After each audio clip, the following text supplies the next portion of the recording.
Welcome. Your roof and gutters form a single integrated water management system. When one fails, the other pays the price. This guide walks you through everything you need to know to protect your home. Roofing sheds water while gutters capture and divert it. Together, they prevent damage to your walls and foundation.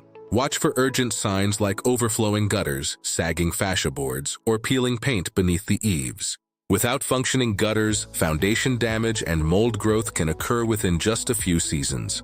Water pooling at the base of your home causes structural cracks and expensive basement flooding. Choosing the right material for your gutters is critical for long-term performance and durability. Aluminum is rust-free and most popular, while copper is a premium material that can last over a century. Gutter profiles also vary, with K-style being the standard and half-round often used for historic homes. Matching your gutters to your roof type, like metal or tile, ensures the system can handle the runoff volume.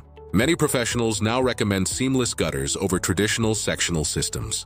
Because they are custom cut on-site, they offer far fewer leak points and require much less maintenance over time. Basic maintenance a few times a year can add a decade or more to your system's life. Always clear debris in the fall and inspect your system for sagging or rust streaks after major storms. Catching small issues early through coordinated inspections will keep your property protected for decades. Thanks for watching our complete guide to roofing gutter protection. Proper care ensures your home stays safe and dry.